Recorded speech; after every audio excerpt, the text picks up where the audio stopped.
In Blitz the Ambassador's 2016 short film, Diasporadical Trilogia, the film visually connects the African diaspora, using well-known myths, specific camera angles, and motifs such as water and gaze, and centers around strong black women protagonists of the African diaspora. Diasporadical Trilogia begins with the words of the title and the words of the definition of a myth. They are presented in a building fashion, with only a few letters appearing at a time. In the same way, the soundscape builds upon itself, using crashing waves, seagulls squawking, and percussion. In just the first 30 seconds of the short film, using visual and sonic practices, Blitz the Ambassador presents one of his main arguments. The African diaspora is separated through time and space, as represented by the letters, but are always visually connected and part of a larger whole, as represented by the words Diasporadical Trilogia. As a Ghanian creative, Blitz purposely employs Yoruba myths and cultures, which have always traveled with the African diaspora, such as Yemaya, Igun, and Abeji, in order to present the most relatable film. Each chapter focuses on a Yoruba myth, representing them within a new story, typically with an emphasis on feminine strength. In Chapter 1, Yemaya and the Singer, it centers around Yemaya. Yemaya is a well-known African Orisha who resides in water, most commonly lakes and oceans. The next chapter is titled Igun and the Princess.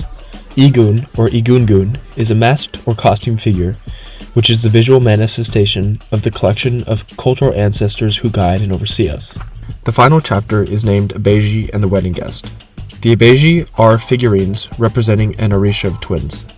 According to myth, the Orisha were also said to be raised by Yemaya, who is directly paralleled in the film when the wedding guest, who was or is Yemaya, brings one of the twins home. Overall, the use of many and well-known Yoruba myths creates a connection with many of the African diaspora.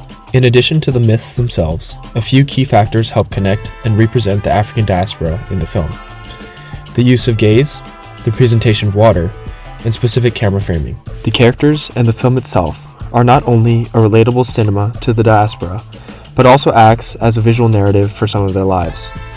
Each time a chapter ends or begins, the transitions often contain a shot of the characters gazing into the camera.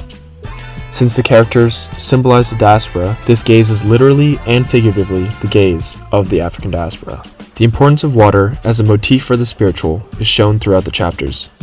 This motif is emphasized throughout the film in order to remind the viewer of African spirituality. For example, Yemaya is the Orisha who resides within water, oftentimes lakes and oceans.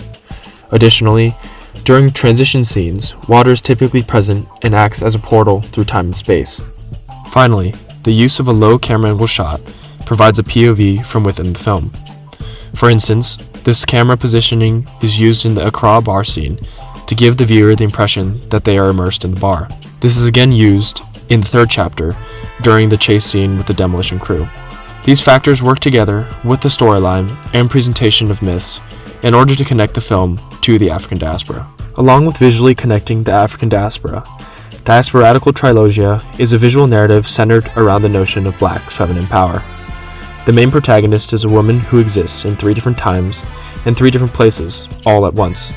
Accra, 1957, Brooklyn, 1997, and Salvador Bahia, 2017. These times and locations are chosen for historical significance to Africans and the diaspora. For example, 1957 is the year Ghana gained its independence. In addition, Salvador Bahia has the largest population of Afro-descendants outside of Africa.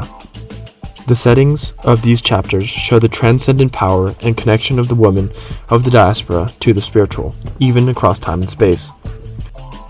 For instance, in Chapter 1, Yemaya's rejection of Blitz, or the Singer, as a lover and subsequent joining of the Oceanside celebration, firmly places the woman at the center of the film as opposed to the narrator, Blitz.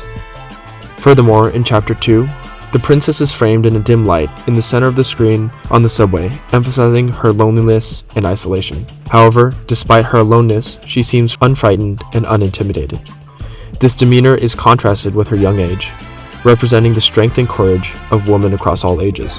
This idea is reinforced when the oldest version of the woman, the wedding guest, scoops one of the twins out of the boat and takes him back to her home.